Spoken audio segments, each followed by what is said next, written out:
afternoon po. Sir, first question, no? So today, the President will meet with the IATF, tama, no? Yes po. Do we expect a decision today? Of course po. Okay. Sir, all right. Sa backlog, sir, do we know already, because I asked it last week, no? Yung backlog of tests natin, ilan? Wala pa pong figures na nasusupply ang DOH, but I asked for it. No? I asked for it.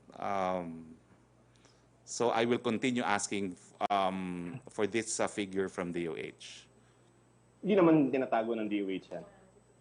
Well, hindi naman po, no? But so far they have conducted 150 tests, no? 150,000 tests, no? So hindi ko alam kung ano yung backlog sa 150,000 tests.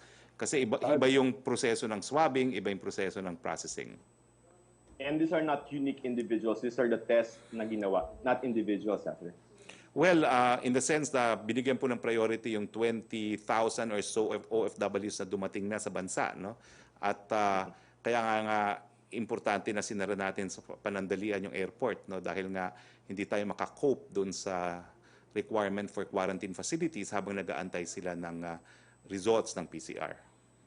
Sir, the reason why I ask is, halimbawa, no, mag-shift tayo or even some of the cities shift from ECQ to GCQ, we can expect an uptick, no? At in some countries, nangyari yan, na nagluwag sila, nagkaroon ng uptick ng cases.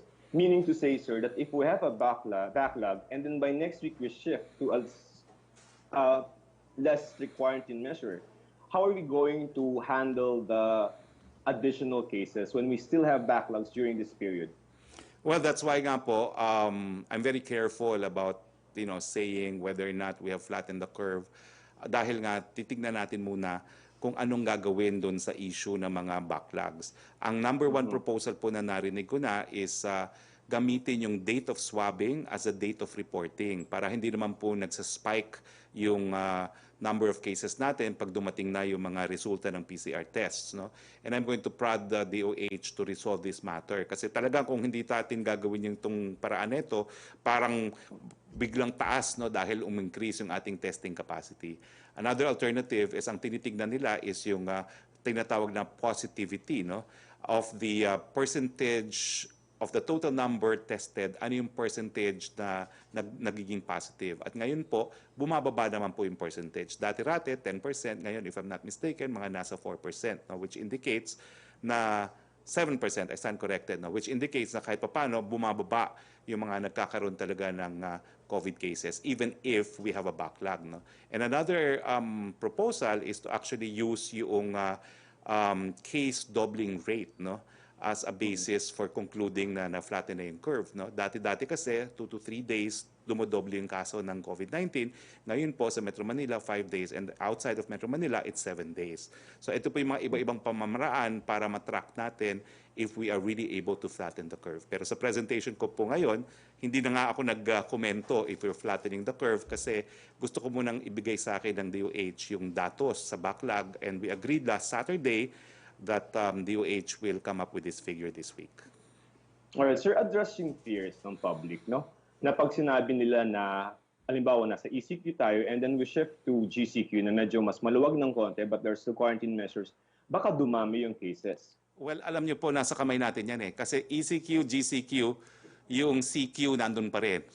We are still under community quarantine. Life will not be back to normal hanggang wala pong bakuna, habang wala pong sakit.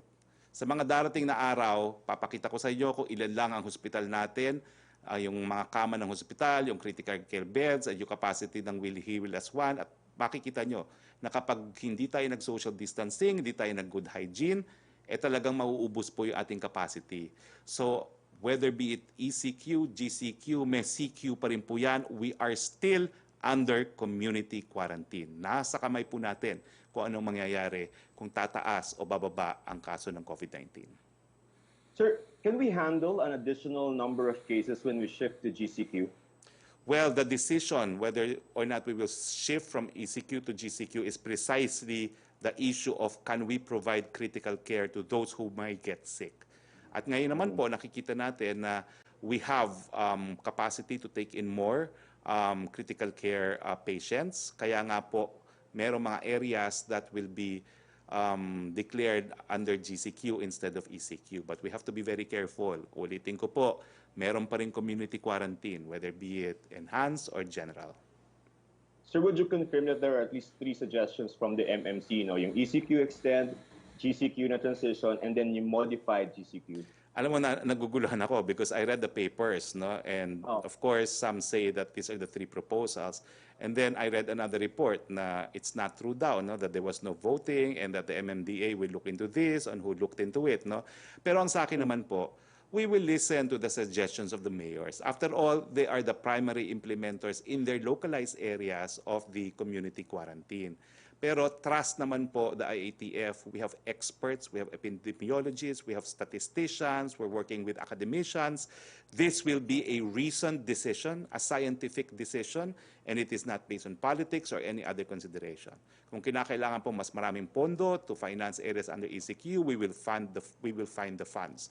But it will be based on science. Rocky? Okay. Hi, sir. Secretary, yung pong tanong ni Arian, sinagot